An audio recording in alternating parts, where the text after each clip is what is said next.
Season 3 Cycle number 1 is going to be wrapping up today as we are down to the 3 remaining teams here. Only one will be Cycle 1 champions, claiming their share of the points as well as, of course, the big prize pool here.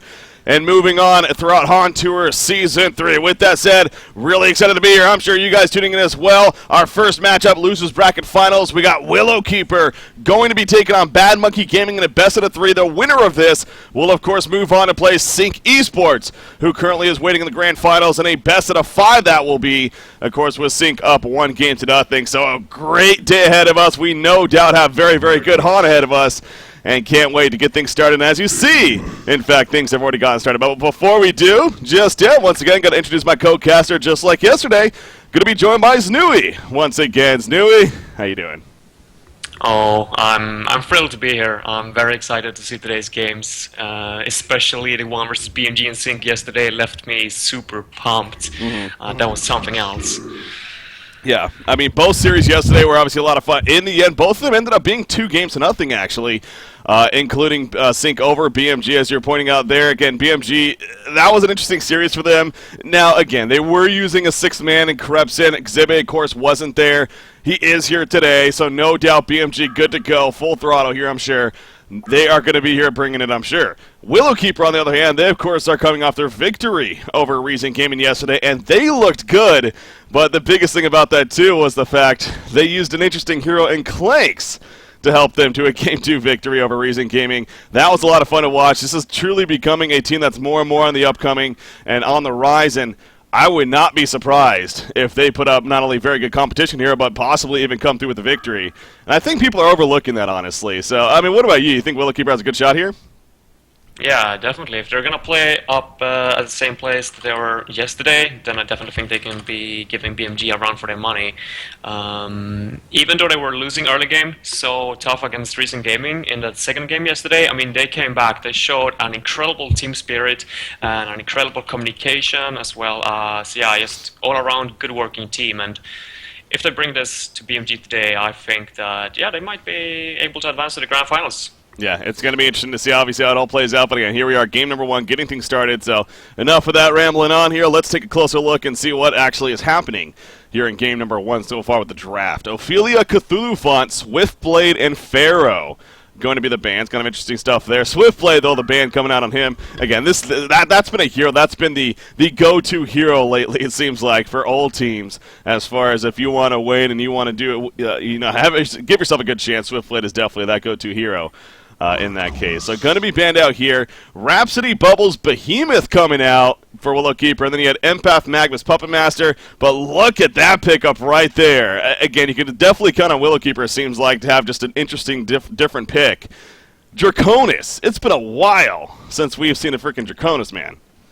Yeah, that was like TDM days back in the days during DreamHack Winter that we saw that. It was usually Noob G, who's the former carry player for TDM back in the days, that were known for playing this hero so well. And I just love that Tree is just sticking to their own thing here. They're not trying to imitate Sync Esports or BMG in any way. They're just sticking to their play style, and, well, I hope it works out for them. Yeah, and that's kind of, yeah, Han Tour Season 1 is definitely the last time I really remember seeing this hero. As you put it, Noob G there for TDM, you know, was definitely a popular one at that. But Season 2, and for a long time in general, we have not seen this guy. But at the same time, now remember, he did actually get that recent buff to his ultimate. It now even hits an extra target. It hits one more target than it did previously, if I'm not mistaken. I believe that was the change, yeah. It used to be only up to 3 additional targets, now it's up to 4 additional targets. So, basically could hit the whole team. How about that response, though? Really? Riptide coming out for BMG. What? I have no clue why they're just picking up this in this game. I mean, it's overpowered, it's very strong, it's very popular in team matchmaking overall right now since the latest patch where it got buffed quite a bit.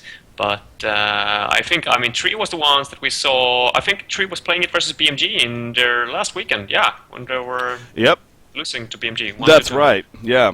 It was the, I think it was the game 1. You see the stats right there from Quincy. Yeah, it's only been played twice in total. I think Shrek Is Love was the other team that actually used him earlier on. And, yeah, you see right there. Yeah, that was the game. It was played by Boxy, I want to say.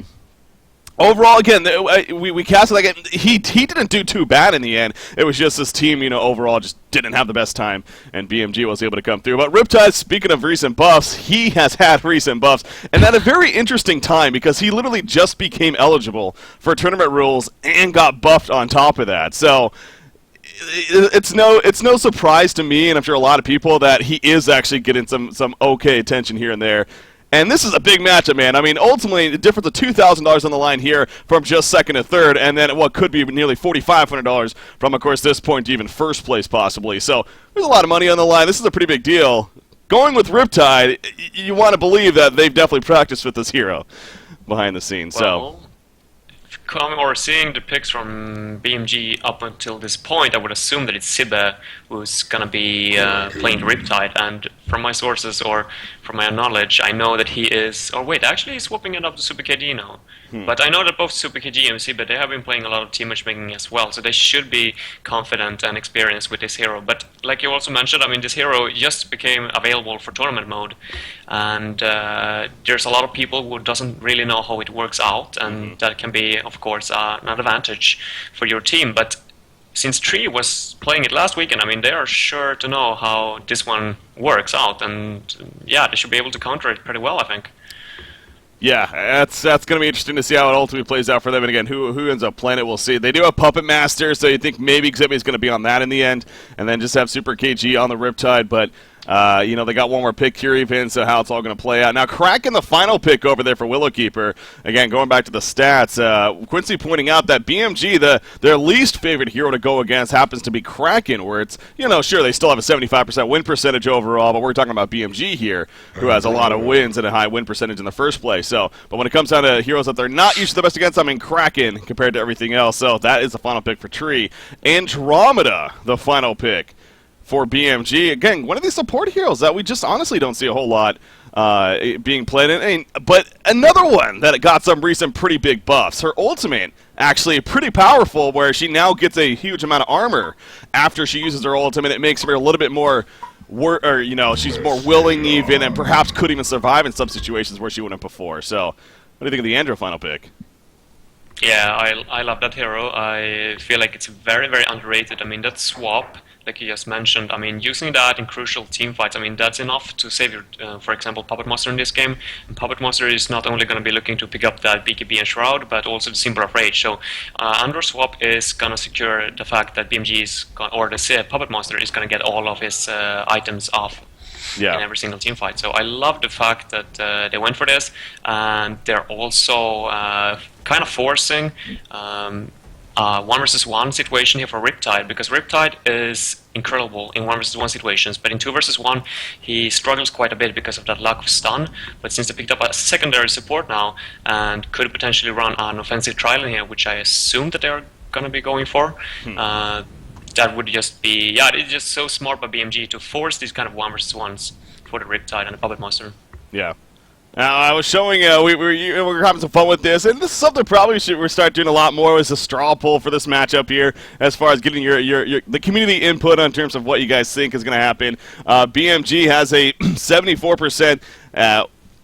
People think that BMG is going to win. 74% of the people that voted, compared to, of course, 26% for Willowkeeper. So, again, a lot of that comes down to, sure, it is BMG, after all, the much more popular team, is safe to say. But, I do wonder how many of those people not only saw the previous series that they did play, or that, of course, went 3 games, but, again, Willowkeeper even playing yesterday the way that they've been looking. So, again, really expecting, if anything, a pretty awesome and close matchup here. But we are going to have a pause to start things off, it looks like, coming out from BMG right here. But I'm sure short and sweet and to the point once again. But yeah, the aggressive trial lane, as you're pointing out, BMG is sure enough setting up for the Hanskin playing Magnus. That is something coming out here. Yeah, the farmer. Wait. I'm surprised. No. Fan. It's an Andro. Wow, it's an Andro carry. What? Now, okay, I have heard of this being a thing in Dota 2. I wonder if that's kind of where they're translating this. I mean, there's no doubt the games obviously have their similarities, and there's been in the past, Dota 2's taking some Han stuff, Han's taking some Dota 2 stuff, so I wonder if that's where it's coming from, or this is just simply that they just feel it has power here.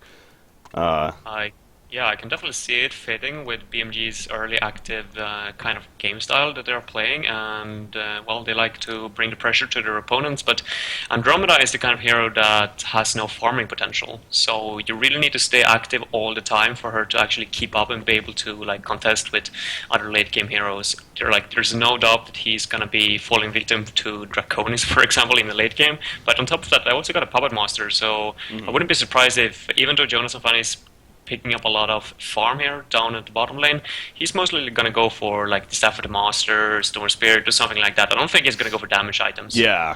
That's very true. Exactly. Yeah, I don't think we're going to see like a shield breaker Andromeda by any means. You know, to be fair, she does have potential to hit hard, especially on her own. Of course, with her skill set, both the W and the E, the Dimensional Link and the Aurora. But her range is very weak, of course, in the end. And like you're pointing out, they have a Puppet Master. She definitely can be built more as that utility kind of farming hero. Get the tablet, you know. Staff of the Master, even I could see being a pretty big item to pick up, especially if you're going to be prioritizing farm. Would not be surprised to see Staff of the Master as a very potential item here in this game for Andromeda. So, man, this is exciting stuff. Not only do we have BMG and Tree going at it, but as it's been through this whole cycle, man, I mean, it's just, we are getting some crazy strats, some different heroes.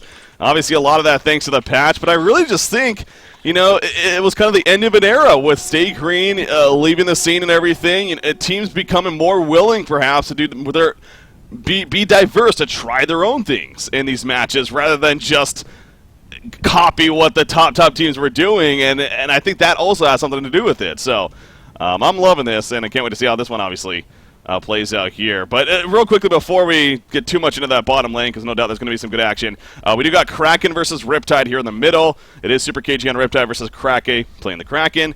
And then the top lane, you got Boxy on Bubbles going up against Zebe on the Puppet Master. So, I mean, as far as those matchups go, anything standing out to you there is expecting to go back and forth? I would, well, Puppet Master is of course going to win the top lane quite, yeah, easily, I would hope. At least I know that Boxy is pretty much the best Bubbles player in the scene right now, but still I don't think that he can do too much because, I mean, Sive is known to be playing a pretty good Puppet Master or carry as well, so in the mid lane I would definitely favor Riptide as well, so. And actually, look at the top lane, I mean, I don't know, Boxy's manning up, but I don't think he's going to be able to... Uh-oh. That was close. Actually pretty close. Yeah, he doesn't actually have a health potion, so unlike Puppet Master, he used his health potion right there. Okay, never mind, he did. Never mind. He actually just got delivered, yeah.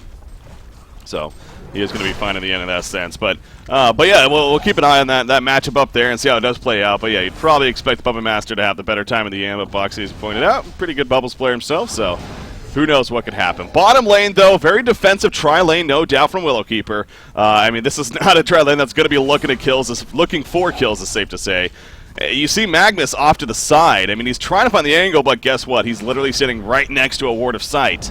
So let's just say he's not going to have the best chance in terms of getting an effective gank right there, or a jump, so... I'm very surprised to see that BMG is not counter-warding that ward side. That's usually the kind of spot that you always want to counter-ward when you're running an offensive tri-lane. Oh, classic missing the Bloodlust kill. I mean, did I have a reason to look up there? Wow. Not really. Puppet Master takes out Bubble, so maybe Boxy manning up a little bit too much, and Xebe takes advantage, and that's bad, because he's already level 4. And now he's farming 400 gold per minute early on in this game. I don't know what he's doing right now. He's going to die again, I think. Oh, no. Yeah, he's farming... What is going on with Boxy, man? One more auto attack. Oh, he barely survives. Look at Puppet Master, though. He's just sitting here. He knows that if he comes out, he probably has a kill. Boxy, though, living life on the edge, man. Even after that death. Puppet didn't use his hold, by the way. Oh, did he have it right there? Yeah, he had it up, but he chose not to use it. I guess Boxy was just waiting for it. I believe he can shell surf out of it. Okay. But I feel like the extra out attack, maybe he should use it now? No, he's just waiting. I mean, Boxy's just trying to bait it. Nice disjoint.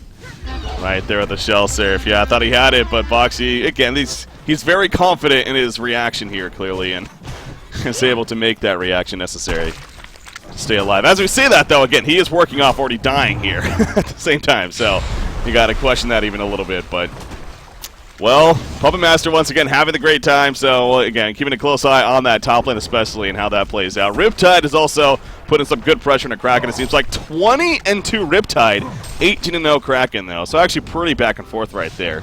But both managing a great amount of creep kills actually.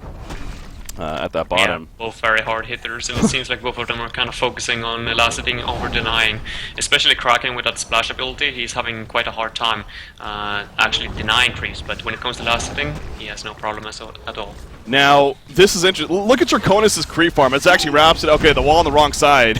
So that was a little bit of a misplay right there, and in the end, going to be fine. Top lane, though. Puppet Master Bubbles once again going at it. Bubbles has a shelter. He wants this kill. Will the mana pay off, though? Yes, it will. Boxy gets the kill. Bam. In the end. I can't believe this. I mean, Boxy's playing so well. I love it. I mean, he died first, but I mean, turning it up against. I mean, you said it yourself. I mean, Puppet Master was already level 4 when Bubbles was level 2, and now he comes back and he's equal in levels. I mean, this is disastrous for BMG. Yeah. That's, I mean, sure, he's still working out that Bloodlust kill, but that's, if anything, that's great for Willowkeeper in the sense that at least it's not getting too snowball now for him. But again, looking back at Draconis, look at this creep from 8 and 16 denies, including Rhapsody even having a deny in there. So they have 17 denies here at the bottom lane overall. Meanwhile, you do have a good amount on the other side as you got Andromeda, who's 8 and 11 currently. So a lot of deny focus here at the bottom lane. They're going to try to go in right here. The wall comes out. They're sending the both. There's the wall off, though, from Behemoth. Is it going to be enough? It's not. Rhapsody's dropping. She will fall in the end. You see Draconis trying to help out, maybe get a return kill. Probably not going to be the case as Magnus just walks away. Andromeda's still even following a little bit, but that will be the end. So the wall off from Behemoth not enough. Meanwhile, middle lane, how about that? Riptide chasing down Kraken with a double damage rune and ends up picking up the kill as the bottom lane action was going on. So overall, pretty good exchanging going on for BMG. Yeah, for sure. They are definitely taking a good lead in this game. I mean, that's exactly what they're looking to do as well. I mean, if Magnus can get some kind of levels down here, I feel like they're going to be start to dominate this lane. Yeah, by time goes by. So yeah, it really comes down to 3 not giving BMG any chances at all to pick off the Draconis. But it's tough. I mean, it's really tough. And what's interesting with the Trident as well is that Empath and Behemoth both have those wall abilities. So if one uses the wall at first, I mean, you can kind of counter it in quite a lot of ways by throwing out your own wall. Yeah. So it's a little bit of mind games as well there. I mean, you need to be tricky. Well, the obvious advantage, too, is the fact that as far as the range goes, the stun range and the auto-attack range, it is in favor of the Hellborn team, where we kind of saw right there with the wall coming up from Behemoth. I mean, sure, yeah, blocked off Andromeda, but she just didn't really care. She was still able to get her combo stun off and eventually even get an auto-attack in her, too, I believe. So, top lane here, or bottom lane, excuse me, we do see Magnus kind of getting caught out. Bubbles coming up with the Kelfield. They are going to catch Magnus. He's going to hide in that steam bath. Out comes the fidget stun, no, and down goes Empath, and Magnus also going to fall. You even saw Kraken coming in there with a haste rune just in case, but all 5 for Willowkeeper end up being down here at the bottom lane. So good movement coming out from Boxy, and actually going to port back to the base here to regen and eventually head back towards the top lane. But probably pretty necessary there because, again, overall Draconis really not having the best farm right now as far as things starting off right here. But this should open up the window a little bit to pick up some creep farms. See them bringing the action to BMG this early into the game. I mean, as soon as you get level 6 on a hero like Bubbles who's on the suicide lane, I mean, not necessarily the easiest line or man-up for him versus a Puppet Master either. Oh, actually, Riptide going back to the mid lane, but yeah, not gonna be able to get a kill. Yeah, like Bubbles, he can't really stand a chance against the Puppet Master now when he's level. He got his ultimate with a Puppet, so bringing this kind of movement, and now he's gonna try to set up a kill in mid as well. That's exactly what he should be looking to do, and I love it for Boxy.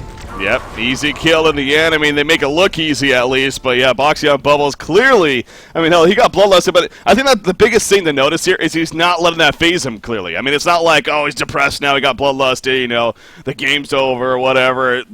He was still manning up. He ended up getting a kill on a Puppet Master, and now he's been involved everywhere on the map. He's 1-1-3 right here. That's pretty big to see for Willowkeeper, and obviously it was very necessary, once again, for them in terms of having a good chance as far as the way this game was starting. So, I mean, hell, they have the 4-3 hero kill lead now, mainly because of Bubbles there. Yeah, both supports from BMG are down here at the bot lane, and that's kind of, well, stopping them from getting vision up in like the mid lane and the top lane, for example. There are no lane ward for Puppet Master, and there's no lane in the mid, or ward in the mid lane either for Riptide, so yeah, I'm kind of feeling like BMG should maybe start to roam around a little bit. I mean, they're not necessarily getting the most out of it down here. Yeah. I mean, Andromeda is not going to be able to recover as Draconis is. No, Andromeda's not the flash farmer, like a Draconis especially, by any means. So again, it's not like they're expecting Andromeda to be like a hard carry by any means, but getting those earlier items, something like the tablet, great utility was the point of this, as well as having kill potential. As far as the kills, you know, they maybe not, they probably don't have as many as they would have liked, considering how many times they've died as well, so maybe not going as 100% planned for BMG, but at the same time, they are keeping Draconis in check as he's just barely over 200 gold per minute once again. So I guess that's kind of being accomplished. But like you're talking about, as far as recovery, Draconis definitely has a potential. I know it's been a while since we've seen this hero, but he most certainly doesn't. I also find it a little bit... Oh, Riptide, by the way. Ultimate is active. You know something's going to be happening. Bubbles coming in the meantime. Song of the Sion and Magmus. No follow-up, though. Fissure does come out, but not the best block right there. Here comes Riptide. Bubbles going to disintegrate as a result. And the Hellborn team gets the kill. They're going to look for more, though. Magmus, he's going to be looking to go in. Rhapsody staccato stuns, keeping him just out of range, actually. Kraken in the background. He's caught by Riptide, though. Riptide using everything, and Tango's Kraken once again. And now Draconis going to be locked down there. Diving this tower big time is BMG, and it's going to pay off big time as Willowkeeper is doing what they can to try to hold it off, but it's still even going to go further. Are you kidding me? Riptide level 9. He wants more, damn it, and he's going to probably get more as a result, using his Undertow. Down goes Behemoth. You see Kraken coming back in. So early resurrections here because it's so early on in the game, and they will get at least one counter kill as a result of that onto Andromeda right there. But I think it's safe to say BMG, no doubt, coming out on top pretty big time in terms of that fight overall. Yeah, for sure. Great movement by them, doing exactly as, well, Tree did not want him to act, I guess, but Puppet Monster, yeah, great movement by him, porting down to the bot lane. And it's so important that they keep focusing down this Draconis. I mean, as long as he keeps, or they keep him down, Tree is not going to be able to win this game. So that's all that's going to depend on them. They need to get some vision up here at the bot lane, for example, a lane ward. They got one, that's good. And they just need to stack the Ancients now for Draconis and, well, keep it still for like 10 minutes or so until he gets his core items. Because there's no way they can take a team fight right now. I mean, you see the Behemoth, he's the kind of carry, or not the carry, the support hero that requires a lot of farm to actually be effective. Kind of like Magmus. Magmus still doesn't need it as much. He's more important of the levels than Behemoth. Yeah, you know, again, I know it's been a while since we've really seen Draconis on the scene. Actually, middle lane, in the meantime, Riptide once again. He's going to be locked down the wall right there from Behemoth. Doing the damage at least, probably on the wrong side in the end, but it doesn't matter. He's held in place. Everything basically used right there, including Release Kraken and Kelfield, but it gets the kill on a hero that's starting to snowball. You do not want to let that be the case, so very important kill definitely coming out for Willowkeeper right there and trying to keep Riptide at least in check a little bit. And Kraken at the same time, he's now about 340 gold per minute himself. So obviously very good news right there. I do want to give a quick update here, guys. I updated the overlay already. I did notice it's not 1-0 Willowkeeper. It is 0-0. Unfortunately, I forgot to change that as I updated the overlay initially. So, but it is 0-0. This is game 1. So just to clarify on that, of course, one more time. But yeah, as far as Draconis goes, though, he has a recovery chance. You get the stacks going, you get the ancient stacks especially. He can clean those up pretty damn quickly with his skill set. So, also Nullstone tended to be an item on him, and I believe will still be an item choice that he will very likely go for. He is going to be going for the Energizer earlier on here, but he's running into a trap right into the Hellborn team, and he is just going to melt away. He did not even give his team a chance to react right there because of how far up he was. You see the double wall up on Rhapsody, so Behemoth trying to be of assistance, but the empath wall causing too many issues. But is Riptide seriously going in more? Why not? He has his ultimate up. Behemoth is like, are you kidding me? I got to get out of here. Oh, he ports out at the last second. And he actually will get away. But that's the Riptide potential, man. I mean, he pops that ultimate of his with the perfect storm. And he can set up ganks pretty effectively, as you see there. Tree kind of may have to make up their minds right now. I mean, they can't keep having this Trillion down here. I mean, it's quite obvious that they can no longer take any team fights against this BMG team. Once again, unfortunately for him, his farm is dropping to 180 now, when he was doing so good in the early game. Right there, Kraken even charging away, as Riptide was just actually coming in to farm. Not really even to go for a gank by any means, but hey, you can't blame him. He's scared, as I'm sure this whole Legion team is right now. And actually, Draconis, what is going on here? Magnus stunning him really deep right there, but nothing actually going to happen as a result of that. Just they need to rotate the Draconis right now, get the ancient stacked up, maybe some stacks in the forest. Either that or they need to bring 5-man right now down to the bottom lane from 3, because they can't keep doing this. I mean, Draconis is the one suffering right now, and Kraken is getting farmed, that's great, but that's not gonna change the aim or the outcome of this game. I mean, everything's gonna depend on Draconis, so either man up or group up 5 people at bottom, take control over your own forest, and play it safe from there, or rotate the Draconis back from the bot lane. Yeah, I mean, Willowkeeper, no doubt, has to kind of change something up here. I mean, earlier on, they were able to compete a little bit, but now that things are picking up, Puppet Master is actually having some pretty good farm, unlike the Draconis, as he's now 380 gold per minute. The Assassin Shroud well in the works. Riptide, though, perhaps even more importantly at this time, is also snowballing pretty well at that 400 gold per minute now. Looks like he is working towards an Sanitarius to start things off, so to really assist with this hard-hitting potential that he already has. It's, in fact, just gets a finish right there, and not going to be delivered. But they're going to go for the gank once again, but no, he just falls back and not really going to be set up. In fact, even throwing out, what is that even called? The undertow back in the face of Kraken. Yeah, there was a ward there placed by Sealkill just a moment before, so saving his life right there. Keeping him alive.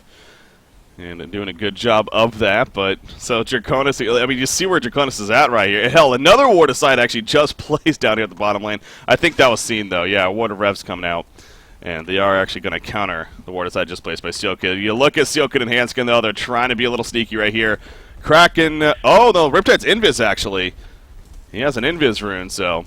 Empath jumped into Magnus as well, using his ultimate. I think they're going to try to bring this Bubbles or the Kraken down, but the entire squad from Trees here, this could backfire. Oh my gosh, Bubbles! Yeah, Bubbles will go down. He couldn't even get off the kill field right there. Release Kraken going to hold Riptide in place. Will it be enough, though? Magnus comes in with the eruption. Kraken going to fall, and the Legion team realizes pretty quickly, we need to get the hell on out of here. Rhapsody realized too late, and she does go down. Draconis and Behemoth are going to make their way out of here, but BMG is really starting to snowball now as a team. 8,600 gold lead, 8,200 experience lead. I don't know if Willowkeeper is going to have much fight left in them, honestly, for much longer. Yeah, well, you should never count them out, because last game I kind of did. Or when we were playing versus, yesterday, when we were playing versus Recent Gaming, and they were behind with, I think it was 10k or something by the 50-minute mark. But, well, they came back. Yeah. That time it was the Clanks, this time it's the Draconis. Well, there's always room for mistakes, I guess. Yeah, that's fair. That is fair. So, yeah, Draconis, again, has that flash farm potential and most certainly could recover, but not when that's happening. He does die in the middle lane as Exhibit doing the work right there with the Assassin Shroud. He's going to try to make the getaway. At least they get a response in the end as they take him out. So, a good counter kill right there. Exhibit getting a little too aggressive, perhaps, although he did get the kill at least, so probably still worth it in the end. Riptide, topside up here. He's trying to get away. Throws out that undertow, slowing them down a little bit. He's now invis because he's out of that range. And look at that mana. I mean, he's going back in. I don't know about that, Super KG. Getting a little ballsy right there. Uses the Insanitarius, though, and will be fine, as the chase is not going to be enough. So he's kind of just teasing them almost right there at the top room. Yeah, he was pretty confident, I guess. And he was. In that Insanitarius. So this whole Andromeda-focused tri-lane here at the bottom lane, I mean, again, it was kind of back and forth, sure, and maybe not getting as most kills as they wanted initially, but you do have an Andromeda now who's over 300 gold per minute and not doing too shabby for the team. But I think the biggest factor, no doubt, has to be the solos and how both Riptide and Puppet Master have done here for the Hellborn team and how that's just taken effect. In fact, Puppet Master looking for another kill. He's going to run right over a Rev Ward, though. So he's definitely seen down here at the bottom lane, thinking he's being sneaky. This actually could backfire onto him if he's not careful, but Perfect Storm comes out. I mean, it's just that ability alone. You look what the Legion teams, they're just all falling back. It's like, even though Riptide's not necessarily near here just yet, it just forces them to fall back. Behemoth, in the meantime, he runs right into the Puppet Master. He's going to go down. Magma's coming in with the haste, and he's going to try to chase Draconis. Draconis is a little fast, but no, Riptide with the flank cuts them off completely. And I think BMG is probably done it with that right there, yeah. There you go. Game number 1, GG well played. BMG takes it, and they are now up 1-0 here in this best set of 3 over Willowkeeper. A pretty decisive game number 1 right there, man. Yeah, BMG is showing that, well, they are a bit stumbled by the loss yesterday versus Sync, but they are back today with new powers, and they are looking to advance to that grand finals. New powers and new heroes, man. Riptide doing a lot of work there. I mean, overall, as usual, great team play, but I think Super KG on that Riptide had a very, very big impact here. Yeah, I think the biggest part was that they drafted Andromeda as their last pick and kind of forced the 1 vs 1 situation. I mean, Tree was forced to put down their own defensive tri-lane with the Draconis, and it still didn't work out very well. So, yeah. Big props for Hanskin on actually making that happen with the draft. Yeah, Hanskin's been around the captain scene especially for a long, long time, so definitely has some tricks up his sleeve, and I think this is most certainly one of those right here. And again, very, very good play coming out from BMG as a team. Very smart decision as far as the lanes go, and ultimately leads them to a fairly quick victory, 17.5-minute game time there, as you see. So Willowkeeper trying to be a little bit different themselves again with the Draconis pickup, but in that defensive trial lane, he just could not get anything started. I don't even think he passed 200 gold per minute, honestly, that whole game, and that's, well, that usually won't lead to good things. It's safe to say. It's a bit unfortunate for his part. Yeah. I think Boxy did a very good job, though, with the roaming as soon as he got level 6, but then they kind of returned to the laning phase for a bit. I mean, Boxy went back to the top lane to go versus the Puppet Master, nothing he could really do, and same goes with Kraken. There should have just been 5-man down there at the defensive tri-lane